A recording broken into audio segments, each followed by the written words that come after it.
Hi, welcome to Emmerich Movie Recap. In today's movie, we are recapping a sci-fi thriller movie titled Limitless. Watch out. Eddie Mora, Bradley Cooper, is a tousled jobless essayist. He has an agreement to compose a book yet is more talk than activity. He has a creative slump. At lunch with his young lady Lindy, Abby Cornish, she gives him his keys back and separates, baffled with his absence of profession progress while she has as of late been elevated to proofreader. Strolling drearily down a New York road, he chances upon his ex-brother by marriage, Vernon, Johnny Whitworth, whom he hasn't seen for a considerable length of time. Vernon is cordial and welcomes Eddie for a beverage. They discuss Melissa, Eddie's most memorable ex, who is living upstate. Eddie admits he is bogged down on the book. Vern, as of now talking with a drug organization, passes Eddie another cerebrum drug set for market discharge 1 year from now. Vern needs to go yet leaves his business card. Eddie brings the clear pill coming back home. In the flight of stairs he chances upon the property manager's better half, where she rails him about late lease and absence of vocation. The medication starts to produce results, and Eddie sees things with lucidity. He begins conversing with the lady unhesitatingly about legitimate investigations, and a brief time frame later, they think of her graduate school paper together, then have intercourse. Back in his sloppy condo, Eddie sees the wreck and rapidly tidies up. He then gets on his PC and starts composing. The words fly. The following morning he has returned to ordinary, yet he has a few hundred pages of his book printed out. He takes them to his manager, who eyes them attentively. At his loft, he actually takes a look at his phone message. The proofreader is restless to talk. She has perused 40 pages and is dazzled. Eddie goes to visit Vernon.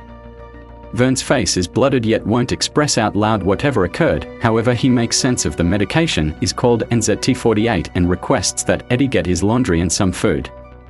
For another pill, Eddie will do anything. On return, the entryway is slightly open, Vern is on the couch, dead, and the condo stripped. Eddie, shocked and terrified, settles down and calls 911. Trusting that the police will show up, he looks for the NZT48 reserve and finds a plastic baggie loaded with the pills inside the broiler, alongside a chunk of change and a location book. He stows away these from the police, who ultimately discharge him after a short meeting. At the police headquarters, he has a telecon with Melissa, his ex, who would rather not see him. Back at home he takes another pill and gets a hairstyle, new garments and inspiration to complete the book in 4 days. He learns piano, cards, wellness, new dialects, and talks like a smarty pants about everything to new companions. One of his audience members, stock specialist Kevin Doyle, Darren Goldstein, gives him his business card. From that point, Eddie is welcome to a jet-set oceanside party down south. He zips around with a Darling and a Maserati, then flaunts by bluff plunging from more than 100 feet, uncovering that a symptom of NZT is to move at any point forward, full speed ahead. He has a revelation on how to help the remainder of his life, yet acknowledges he really wants bunches of cash to make it happen. He gradually begins day exchanging yet needs more capital rapidly. A bistro proprietor sets him up with a Russian predatory lender, Gennady Andrew Howard. The Russian hands him $100,000 yet takes steps to destroy him in the event that he doesn't repay it. Presently, Eddie stock exchanges sincere and quickly expands his investment fund to $2 million. Propositions for employment and journalists call. Kevin Doyle offers a gathering with first-class business visionary Carl Van Crackbot. At supper, Lindy is intrigued with the new Eddie. They reassociate. Eddie's photograph shows up in the paper as a secret broker. Around evening time Eddie is apprehensive, detecting something. Eddie meets corporate thief Carl Van Nutcase, Robert De Niro, in an eatery. He tongue-in-cheek guarantees prescription as his mystery then, at that point, elucidates his insight and clues at an equation in view of mass brain science. In a limo Carl tests Eddie by requesting that he survey a document of various organizations. Eddie gathers there is a significant consolidation underway.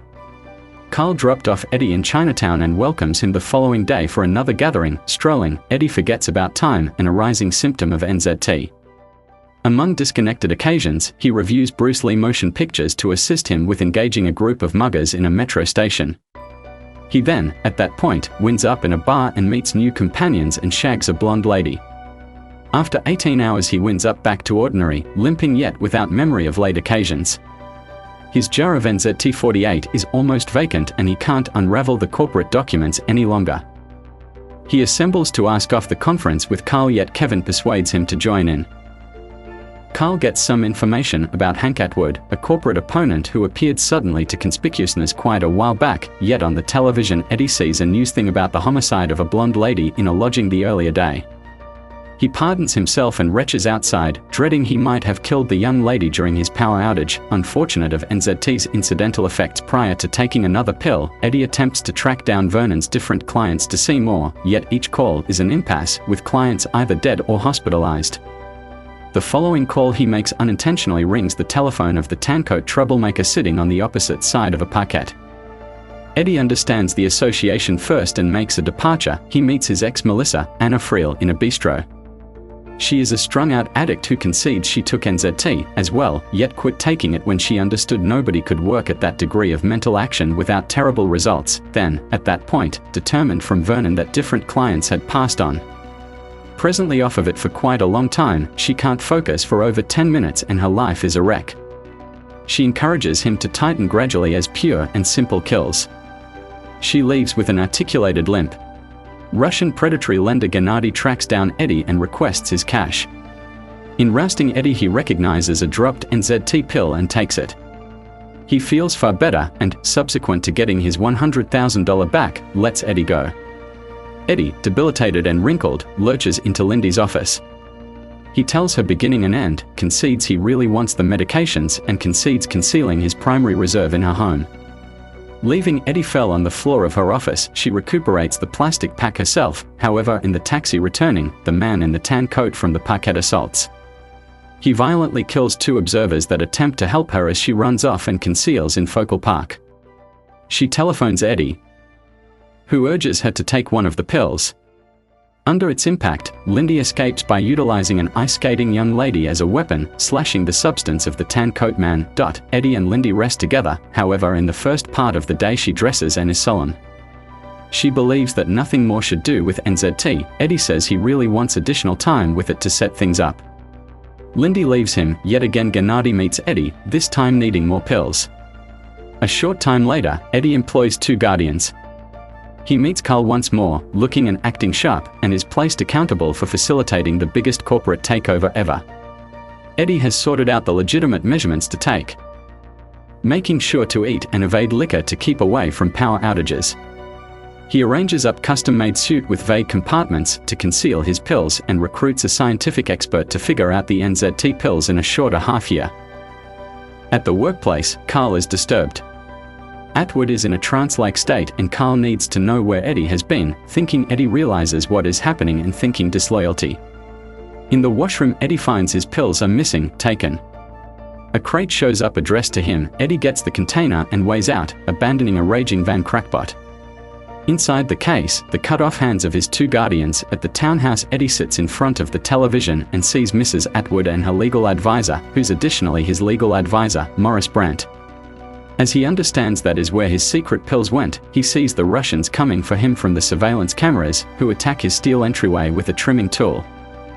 Eddie goes to the gallery edge, prepared to commit suicide instead of capitulate to their without a doubt excruciating torment. He unexpectedly recollects where one final NZT pill is and attempts to recover it, however loses it as the Russians break in. Gennady shoots up his own last pill, changed over into an injectable structure, and starts to plan Eddie for the sluggish, excruciating torment he's going to encounter. With one last push, Eddie figures out how to reverse the situation and kill Gennady. Eddie figures out how to fend them off in the wake of lapping up Gennady's NZT-enhanced blood. Blinding one, proceeding killing both with good reason. At the clinic, Hank Atwood bites the dust. That's what Eddie understands. However, Brandt took his pills, he didn't give them to Mr. Atwood. Eddie meets the man with the tan coat in the sitting area, who, now that his supervisor is dead, helps Eddie's hunt through Brandt's protected, where he finds his pills bundle while the tan coat man looks after Brandt, tied and choked on the floor. Eddie's book is distributed and is running for the US Senate, NY. He gets an unexpected visit from Carl in his mission office. However, warned from the get-go, Carl hints that he knows how Eddie has made it happen and has, accordingly, shut down his NZT lab. Carl will ensure a boundless stock as a trade-off for some future inside data. Eddie forcefully returns. Flaunting his capacities, he says he is off NZT and doesn't require it, having become for all time improved, and drives Carl away. Once more, at an upscale Chinese eatery, Eddie and Lindy are together. He arranges his food in familiar Chinese, then, at that point, sees Lindy's confounded gaze. Ensure you subscribe and click the notification button to get more videos like this. Thanks for watching.